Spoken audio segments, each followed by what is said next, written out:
नमस्कार, सीएनबीसी आवाज़ मोतीलाल ओसवाल स्टूडियो में आप सभी का स्वागत है। 10 के दमदार ट्रेड्स की शुरुआत करेंगे हेडलाइंस के साथ। यूएस फेड से 0.25% रेट कट के से जोश में बाजार। निफ्टी करीब 90 अंक उछलकर 25,400 के पार। बैंक निफ्टी में भी 230 पॉइंट की रैली। मिड कैप और स्मॉल कैप भी उन पर। आज के बिग स्टॉक्स और स्पॉटलाइट पर सटीक यूबीएस की बुलिश रिपोर्ट से डीमार्ट का शेयर मजबूत, वहीं फेड रेट कट से न्यू एज शेयरों का जोश हाई। इटर्नल, डिलीवरी और नायका में अच्छी खरीदारी। उधर स्पॉटलाइट इन्फोसिस निफ्टी के टॉप गेनर्स में शुमार, साथ ही टीसीएस में भी तेजी कायम। आईटी शेयरों में जोरदार तेजी। इंडेक्स करीब 1.5% मजबूत। Wipro, Tech Mahindra, HCL Tech Nifty के टॉप गेनर्स में शुमार, साथ ही रियल्टी, ऑटो, चुनिंदा बैंक और कैपिटल मार्केट शेयरों में खरीदारी, लेकिन मेटल्स और एनबीएफसीज पर हल्का दबाव। ब्लॉक डील के बाद टूटा करीब 5%। कोहेंस लाइफ करीब 8.8% इक्विटी ने बदले हाथ। केमिकल होल्डिंग्स ने की हिस्सा बेचने की खबरें। सीएनबीसी आवाज की खबर पर लगी मोहर। और पूना वाला फिनकॉर्प के शेयर में 10% का जोरदार उछाल। 17 महीने की ऊंचाई पर पहुंचा share. Promoter Rising Sun Holdings को कंपनी ने जारी किए 3 करोड़ से ज्यादा शेयर। 10 के दमदार ट्रेड्स में आपका स्वागत है। वीडियो में रहेंगे आपके साथ, और हमारे साथ इस शो में अमित सेठ और मानस जायसवाल पिछले शो से बने हुए हैं। निर्मल बैंक से विकास सालुंके और ट्रेड बुल्स के सचिदानंद उत्तेकर भी जुड़ेंगे अपनी टॉप ट्रेड्स के लिए। इसके बाद हम बात करेंगे बिग मार्केट वॉइसेस में Aditya Birla Sun Life AMC के सीईओ महेश पाटिल से, और टेक्निकल्स पर बात करेंगे कोटक सिक्योरिटीज़ के head of research Shrikant Chauhan से। फिलहाल एक नज़र मार्केट पर। हल्का सा कूल ऑफ हो रहा है। सेंसेक्स अब 83,000 के नीचे आया एक्सपायरी वाले दिन। थोड़ी सी निफ्टी में भी प्रॉफिट बुकिंग है 25,412 पर।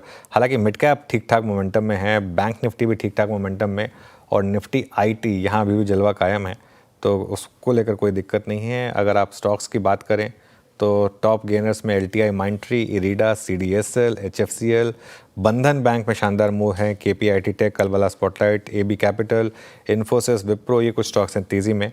मंदी के स्टॉक्स में page industries, Bajaj finance, SBI card, Tata chemicals और हिंदुस्तान जिंक। फिर जी, ये थी बाजार की छोटी सी अब तक की समरी। अब एक काम करते हैं, पैनल आपकी स्क्रीन पर रखते हैं। जो पैनल पूरा का पूरा मौजूद है, फ्रेश पर्सपेक्टिव लेके हमारे साथ सचिन जी जुड़े हैं और विकास सालुके, अमित सेठ जी और मानस जी पिछले कार्यक्रम से इस कार्यक्रम में भी शिरकत कर रहे हैं। Sachin, good morning. आपके 2 ट्रेड्स इस वक्त के? Good morning Neeraj ji, good morning Anuj ji, good morning to all the panelist. यहाँ पर मुझे लग रहा है फ्रेश मोमेंटम काफी सारे कैपिटल गुड स्टॉक्स में नजर आ रहे हैं। वहां पर सीमेंस की जैसी पोजीशनिंग रही है, एक अच्छी height of higher bottom sequence यहाँ पर ऑनगोइंग थी। प्लस पिछले 2 दिनों से यहाँ पर एक अच्छा स्क्वीज नजर आया था प्राइसेस में, तो यहाँ पर एक बुलिश पेंडेंट फॉर्मेशन है जिसका मुझे लग रहा है ब्रेकआउट 3340 के लेवल के ऊपर एस्टैब्लिश हो जाना चाहिए। तो यहाँ पर ट्रेडिंग के लिहाज से मुझे लग रहा है मोमेंटम काफी शानदार रहा है। एक एक्सटेंडेड मूव या एक्सटेंडेड रैली की यहाँ पर शुरुआत है, तो यहाँ पर अभी भी फ्रेश लॉन्ग पोजीशन चेज करने की सलाह होगी 3310 के स्टॉप लॉस के साथ। मुझे लग रहा है ये रैली लगभग अराउंड 3440 तक एक्सटेंड हो सकती है, सो खरीदारी करनी है सीमेंस लिमिटेड के फ्यूचर में।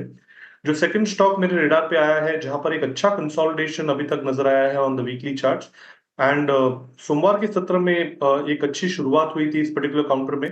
एक अच्छा ब्रेकआउट इसने एस्टैब्लिश किया है, उसका फॉलो थ्रू एक्शन यहाँ पर पेंडिंग है। स्टॉक का नाम है टाटा पावर।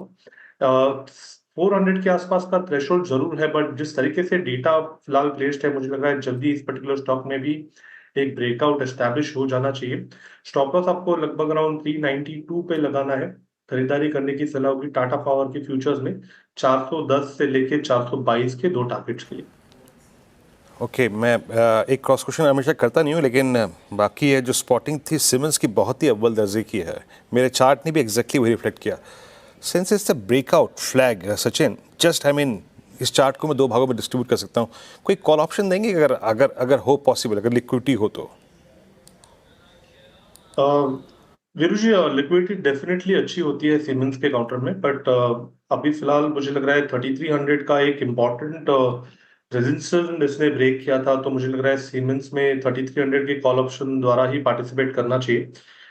थोड़े से मेरे पास रेट्स यहाँ पर रिफ्रेश अभी हो नहीं रहे हैं, बट मुझे लग रहा है जिस तरीके से डेटा है लगभग 3440 के आसपास के स्विंग्स कंफर्टेबली नजर आ सकते हैं।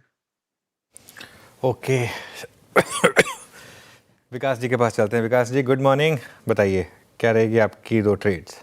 गुड मॉर्निंग अनुज जी। देखो, ओवरऑल मार्केट सेटअप अभी भी पॉजिटिव है, तो दोनों भी मेरे कॉल जो बाय साइड रहेंगे। पहले तो जियो फाइनेंस मुझे यहाँ पे स्ट्रांग लग रहा है। वीकली और डेली चार्ट पे हमने देखा है कि लास्ट ऑलमोस्ट 10-12 दिन एक दायरे में ट्रेड करते हुए देखने मिल रहा था। कल उसने एक बार ब्रेक किया था, वापस आज 317 के ऊपर ट्रेड करते हुए देखने मिल रहा है।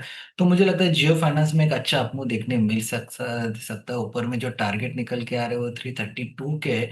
नीचे में इंपॉर्टेंट सपोर्ट 310 के आसपास बन चुका है, तो 310 के स्टॉप लॉस से जियो फाइनेंस को बाय किया जा सकता है 332 के टारगेट के लिए। ये हम हमारे क्लाइंट को भी हमने कल रिकमेंड कर चुके हैं और हमारा व्यू यहाँ पे पॉजिटिव है।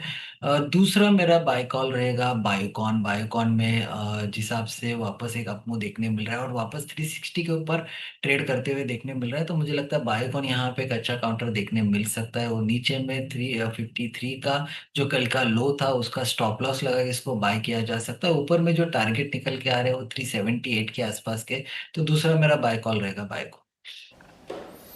ओके बायोकॉन आपकी कॉल। मानस आपके दो ट्रेड्स। तो देखिए, पहले तो के फिनटेक में खरीदारी करने की राय रहेगी। फ्लैग पैटर्न का ब्रेकआउट है, 100 मूविंग एवरेज के ऊपर निकला है, तो के फिनटेक में खरीदारी करेंगे। 1114 के स्टॉप लॉस से खरीदारी करनी है। 1190 तक के टारगेट पॉसिबल है के फिनटेक में। बंधन बैंक में भी खरीदारी करनी है। यहाँ पर भी बढ़िया रिवर्सल देखने को मिला है, 10 और 22 मूविंग एवरेज के ऊपर निकला है, वॉल्यूम बेहतर है। तो बंधन बैंक में 165.50 रुपए 165.5 के स्टॉप लॉस से खरीदारी करेंगे। 175 175 तक के टारगेट्स पॉसिबल है।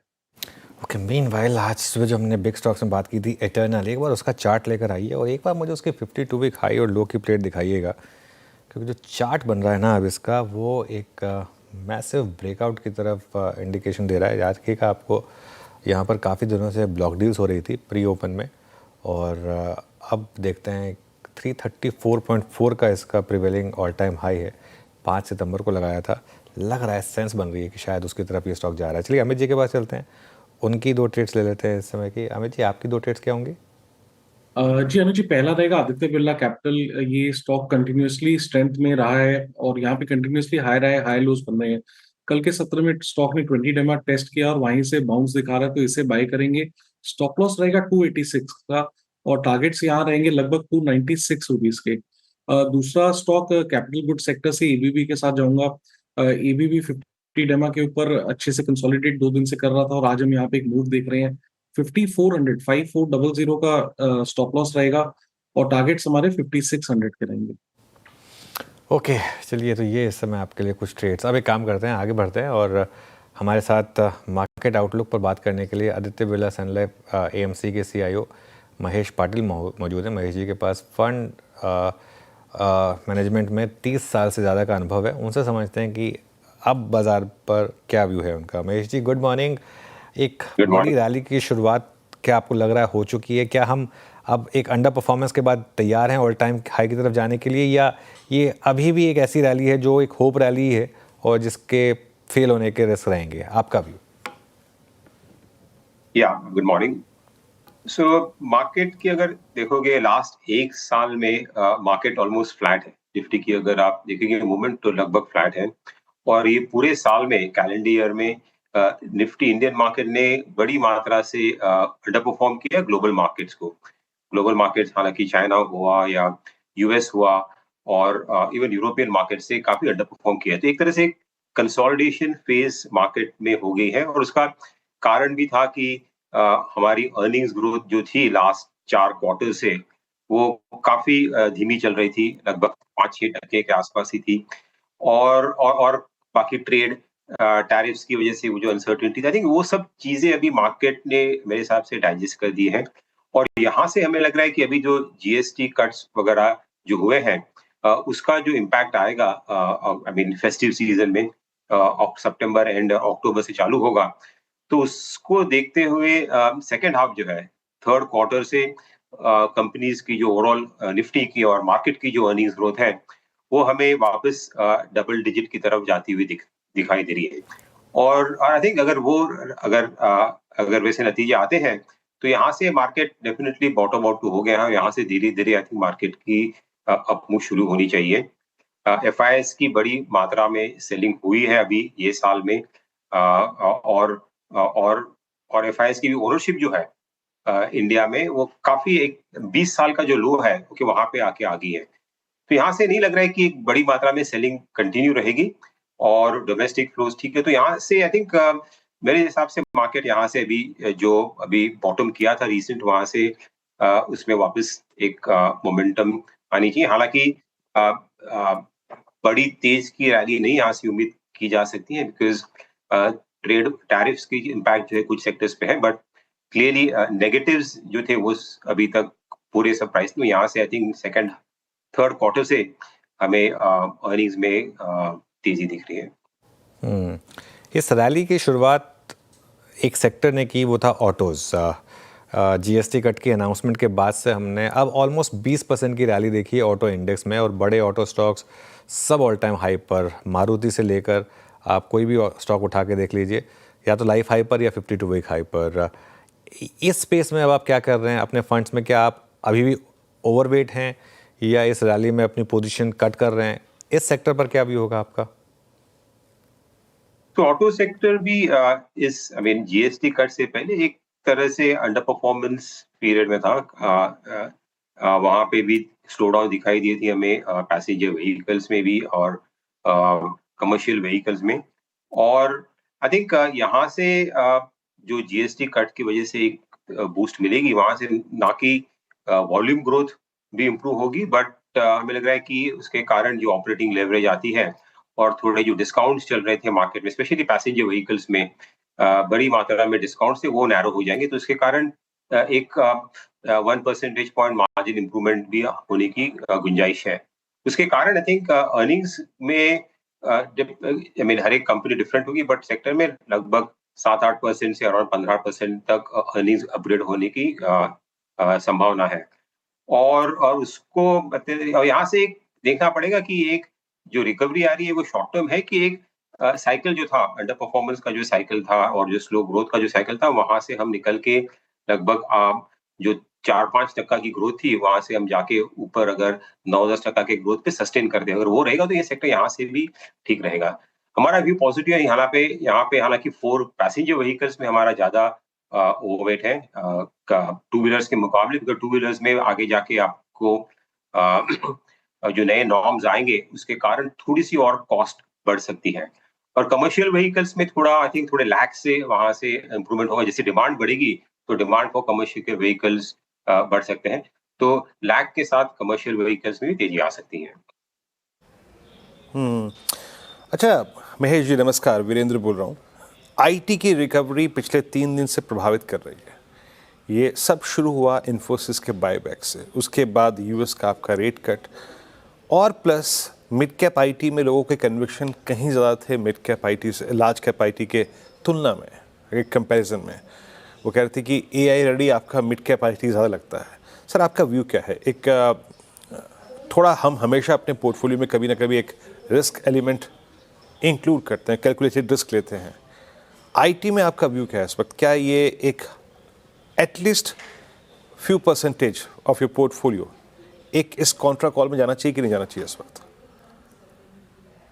आईटी हमें लग रहा है कि एक अच्छा कॉन्ट्रा कॉल है। हालांकि रिस्क इनफैक्ट उसमें कम है, बिकॉज एक तरह से लास्ट 6 महीने में काफी बड़ी अंडर परफॉर्मेंस हुई है। यहाँ पे डाउनग्रेड्स भी हुए हैं अर्निंग्स में, और जिस तरह से ग्रोथ की एक्सपेक्टेशन आईटी में वो एक सबसे लोएस्ट लेवल पे यहाँ पे।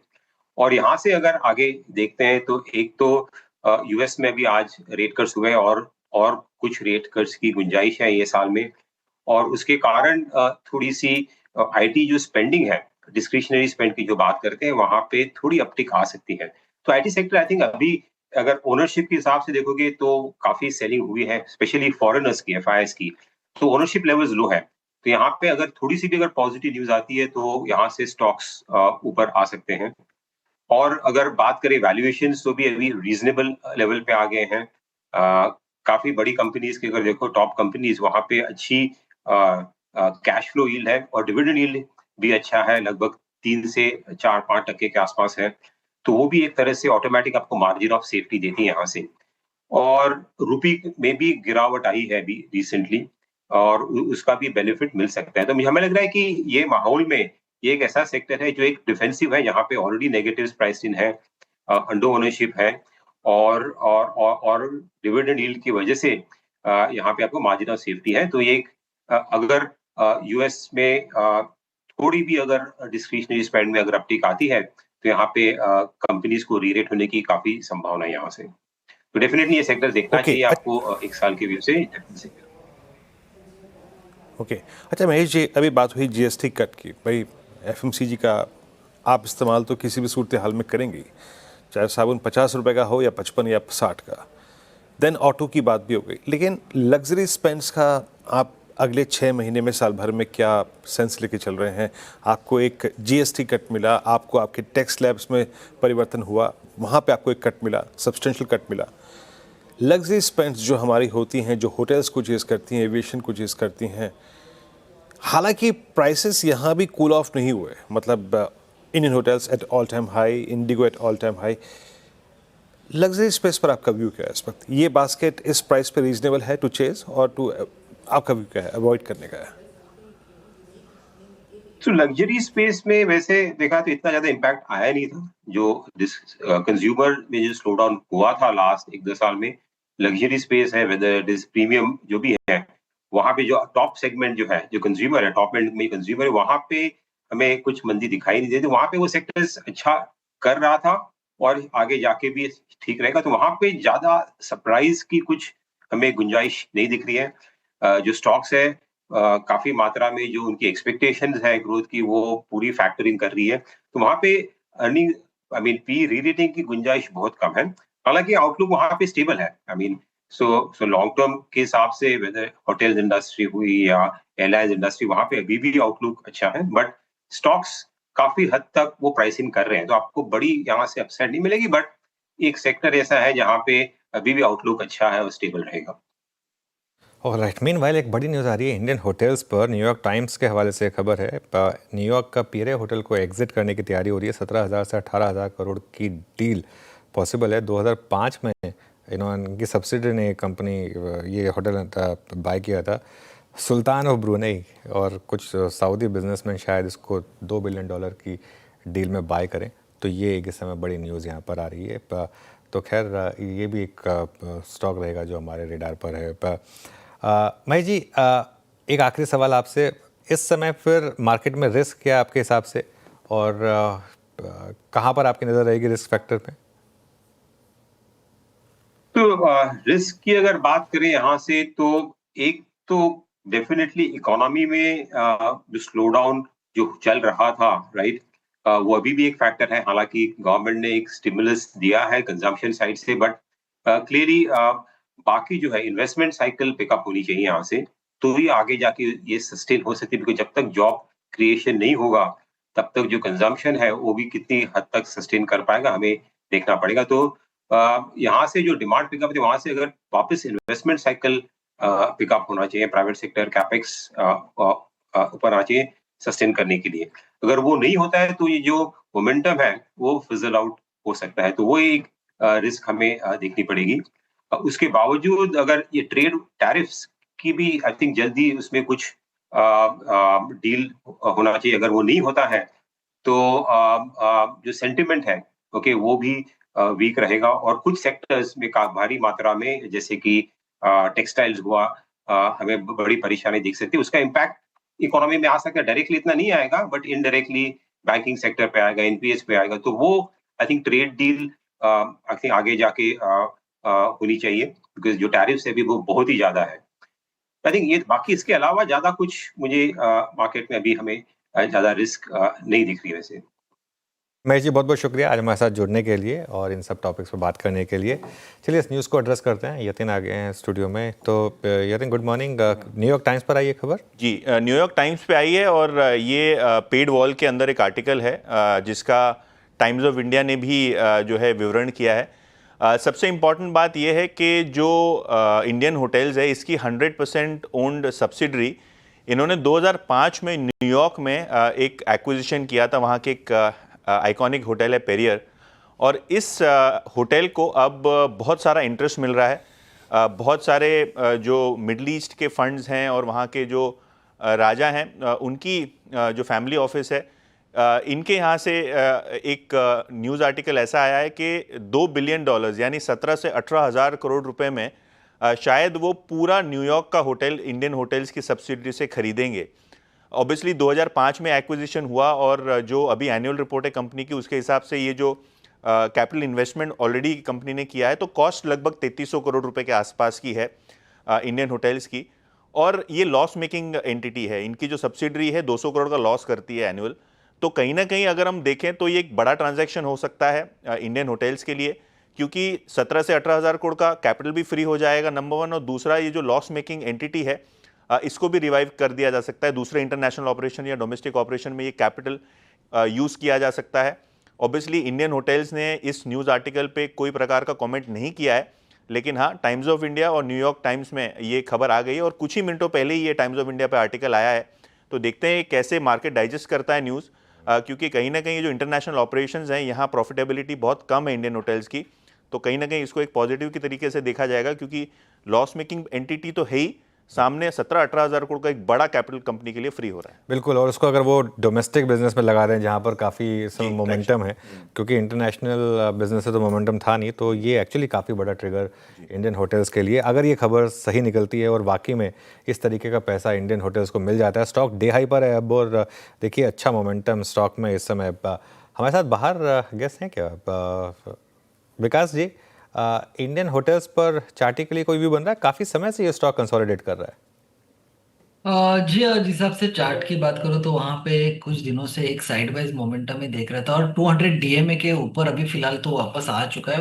फिलहाल लास्ट 8 से 9 ट्रेडिंग सेशन में उसी डीएमए के आसपास ट्रेड करते हुए देखने मिल रहा था। तो मुझे लगता है वापस यहाँ से एक अपमूव देखने मिल सकता है। एक डेली चार्ट पे जो ट्रेंड लाइन है उसका इमीडिएट रेजिस्टेंस 785 पे आ रहा था, अभी इसके ऊपर ट्रेड कर रहा था। तो मुझे लगता है 810 के आसपास का एक अपमूव यहाँ पे देखने मिल सकता है। नीचे में 200 डीएमए का जो सपोर्ट है वो 800 780 के आसपास है। तो उसी इंपॉर्टेंट सपोर्ट से एक पुल बैक रैली यहाँ पे देखने मिल सकती है टुवर्ड्स 810 के आसपास का। तो एक पॉजिटिव चार्ट यहाँ पे रिएक्शन देखते हुए देखने मिल सकता है। तो ओवरऑल सेटअप पॉजिटिव लग रहा है। ओवरऑल सेटअप पॉजिटिव है। 788 पर बात करते करते डे हाई पर अब ये स्टॉक इस समय प्ले आउट हो रहा है। शानदार मोमेंटम में स्टॉक। चलिए अब एक काम करते हैं, एक और स्टॉक जो मोमेंटम में वो है पूना वाला फिनकॉर्प। आशीष से समझते हैं फटाफट, उसके बाद श्रीकांत हमारे साथ जुड़ेंगे। आशीष, गुड मॉर्निंग। मॉर्निंग। देखिए काफ़ी बढ़िया तेज़ी देखने को मिल रही है। 12% की तेज़ी के साथ ये स्टॉक अगर आप देखें तो लगभग 17 महीनों की ऊंचाई पर चल रहा है। और इसके पीछे कारण यह है कि हालांकि Q1 की जब अर्निंग्स आई थी तब कंपनी ने ऑलरेडी बता दिया था कि प्रमोटर्स जो है कैपिटल इन्फ्यूजन यहाँ पर करते हुए नजर आएंगे। तो अब कल देर शाम खबर आई है कि 3.31 करोड़ शेयर जो है प्रमोटर ग्रुप की कंपनी राइजिंग सन होल्डिंग्स इन्हें जारी कर दी गए और 452 रुपये 51 पैसे के भाव पर ये शेयर जारी किए गए, जिसके चलते तकरीबन 1500 करोड़ रुपए जुटाए गए। ऑलरेडी नोन था लेकिन ये डेवलपमेंट हो गया है। अब दरअसल खास बात ये है कि ब्रोकरेज हाउस अगर आप देखें तो मैं काफ़ी सारी रिपोर्ट पढ़कर देख रहा था, सब में कुछ कॉमन पॉइंट्स को बहुत तेज़ी से हाईलाइट यहाँ पर किया गया है। इसी के चलते अगर आप देखें तो बाजार इसको बड़ा पॉजिटिवली ले रहा है। एक तो प्रमोटर्स की तरफ से जो कैपिटल इन्फ्यूजन हुआ है इससे कॉन्फिडेंस पता चलता है। इसके अलावा अगर आप देखें तो AUM में ग्रोथ का फोरकास्ट काफ़ी शानदार है। अगर आप Q1 में भी देखें तो 53% की year on year AUM growth यहाँ पर देखने को मिली थी, लेकिन आगे के लिए भी जो ग्रोथ की गाइडेंस है बड़ी दमदार है। इनफैक्ट FY26 इस वित्त वर्ष के लिए तकरीबन 35 से 40% ग्रोथ का अनुमान बताया जा रहा है। इसके अलावा जो ब्रांच का नेटवर्क है इसे बढ़ाकर 400 कर दिया गया। बड़ा तेजी से एक्सपेंशन के प्लान्स यहाँ पर किए जा रहे हैं। साथ में जो नए सेगमेंट्स में कंपनी ने एंट्री की है इसका ही इम्पैक्ट अगर आप देखें तो सीधे AUM ग्रोथ में नजर आ रहा है। अब चाहे आप CV फाइनेंस को देखें, एजुकेशन लोन्स को देखें, गोल्ड लोन्स को देखें या फिर कंज्यूमर ड्यूरेबल्स, इस सेगमेंट में जो एंट्री की है इसमें बड़ी हाई ग्रोथ है। छोटा बेस है, इसके चलते एक बड़ा इम्पैक्ट यहाँ पर देखने को मिल रहा है। एक और चीज़ जो ब्रोकरेज हाउसेस को अपनी रिपोर्ट्स में बता रहे हैं कि बहुत पसंद आ रही है वो ये है कि कंपनी AI का इस्तेमाल बड़ी तेज़ी से कर रही है। तो इससे अगर आप देखें तो इनकी जो एफिशिएंसी है फर्दर इंप्रूव होगी और इन्हीं फैक्टर्स के चलते अगर आप देखें तो स्टॉक काफ़ी बढ़िया तेज़ी दिखा रहा है। फिलहाल 500 रुपये के करीब 12% ऊपर। 12% ऊपर। शुक्रिया आशीष। अब कोटक सिक्योरिटीज़ के equity research head Shrikant Chauhan हमारे साथ जुड़े हैं, उनसे बात करते हैं। Shrikant, good morning. श्रीकांत, पहले स्टॉक स्पेसिफिक बात करते हैं, फिर अगर समय बचेगा तो मार्केट की बात करेंगे। आपके रेडार पर इस समय पसंदीदा स्टॉक्स कौन से होंगे? गुड मॉर्निंग अनुज, गुड मॉर्निंग वीरेंद्र। तो देखिए, मुझे लगता है थोड़े मिड साइज स्टॉक्स यहाँ पे कुछ परफॉर्म कर सकते हैं, और अगर मिड साइज स्टॉक्स को अगर देखना है तो यहाँ पे मुझे लग रहा है कि एक तो सैजिलिटी, ये एक स्टॉक काफी स्ट्रॉन्ग कैंडिडेट लग रहा है। पिछले कई हफ्तों से ये एक रेंज के अंदर ट्रेड कर रहा है। 48-49 के हायर साइड पे एक रेजिस्टेंस बने हुए हैं, और लोअर लेवल्स पे 44-45 के करीब सपोर्ट है। करंट लेवल्स इंडिकेट कर रहे हैं कि स्टॉक वापस से एक बार 49 तक के लेवल्स दिखा सकता है, और इन द बेस्ट के सिनेरियो ये 52 के भी लेवल्स दिखा सकता है। तो करंट लेवल से सैजिलिटी को खरीदा जा सकता है। इसके अलावा मुझे बंधन बैंक अच्छा लग रहा है। बंधन बैंक 167-168 के करीब है। कंसोलिडेशन हो रहा है, लेकिन स्टॉक इमीडिएट बेसिस पे 178-179 तक के भी लेवल्स दिखा सकता है। 164 का स्टॉप लॉस हमें यहाँ पे रखना है। और तीसरा स्टॉक जो अभी अभी न्यूज में आया हुआ है वो है इंडियन होटल। ये भी हमारे वॉच लिस्ट में है। हमें लगता है कि ये पर्टिकुलर स्टॉक जो है वो एक ऐसे मोड पे खड़ा है कि जहां से इसमें अगर तेजी बनती है तो ये 810 से लेकर 830 तक के भी लेवल्स दिखा सकता है। तो अनुज, करंट लेवल से इंडियन होटल्स को भी खरीदा जा सकता है। अच्छा, ये अभी PSUs में मिड कैप IT में जो मूव है श्रीकांत जी, इस पर आपका व्यू क्या है? यहाँ सिलेक्टिव हो कि आप लोग क्या बाय कर रहे हैं? तो देखिए, वैसे मिड साइज कंपनीज में ही अभी इंटरेस्ट रखना चाहिए, क्योंकि इंडेक्स थोड़ा सा टाइम बेस्ड करेक्शन में जा सकता है, क्योंकि ऑलरेडी मार्केट अपने लेवल्स को अचीव कर चुका है। 450 के लेवल्स को तकरीबन 500 के करीब हम आ चुके हैं। और अगर हम बाकी भी ऑप्शन इंटरेस्ट को देखते हैं या तो ओवरऑल गैप अप ओपनिंग्स को देखते हैं, तो थोड़ा सा टाइम बेस्ड करेक्शन आना बहुत जरूरी है।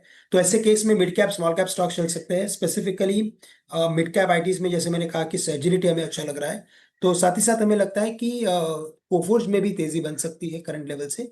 1811 के करीब है, काफी ग्रेजुअली ऊपर जा सकता है। 1860 तक के लेवल्स नजर आते हैं। 1790 का स्टॉप लॉस रखना जरूरी है।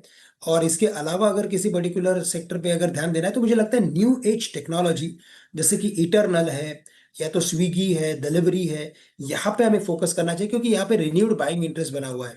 और मोस्ट ऑफ द टाइम जब भी मार्केट में तेजी बनती है तो इसमें हमें जो ओवरऑल मोमेंटम दिखता है, इसका जो बीटा है वो little bit higher than the overall performance of the market. तो करंट लेवल से हमें लगता है कि इटरनल में भी एक लॉन्ग की पोजीशंस बनाई जा सकती है। 332 के करीब है, पिछले कई दिनों के कंसोलिडेशन के रेंज को तोड़ रहा है, और स्टॉक में तेजी बनती है तो ये स्टॉक कम से कम 345 तक के लेवल्स दिखा सकता है। 145 तक के लेवल पॉसिबल है। शुक्रिया श्रीकांत आज हमारे साथ जुड़ने के लिए। शो को यहीं समेटेंगे। मार्केट देखिए अभी भी मोर और लेस जहां खुला था वहीं पर है, कोई बड़ी रैली नहीं उसके बाद, लेकिन कोई डिक्लाइन भी नहीं है। हाँ, 25,449 का हाई था, उसके बाद अगर आप ट्रेडेड रेंज देखें तो मोर और लेस यही रही है 25,400 420 के बीच में। बैंक निफ्टी में स्ट्रेंथ है 55,800 के अब करीब। बैंक निफ्टी ऑलमोस्ट 300 पॉइंट ऊपर, ये ऑलमोस्ट डे हाई की तरफ बढ़ता हुआ। और निफ्टी IT और मिड कैप यहाँ पर भी आपको अच्छी खासी बढ़त दिखाई देगी। हालांकि IT हल्का सा कूल ऑफ हो गया, लेकिन फिर भी अभी भी बढ़त के साथ काम करता हुआ दिखाई देगा। और मिड कैप और स्मॉल कैप यहाँ थोड़ी सी शुरुआत के बाद अब मोमेंटम बन रहा है। वीर मैं आपसे इजाज़त लेंगे और श्रेया वापस लौटेंगी आपके लिए ट्रेडर्स हॉटलाइन लेकर।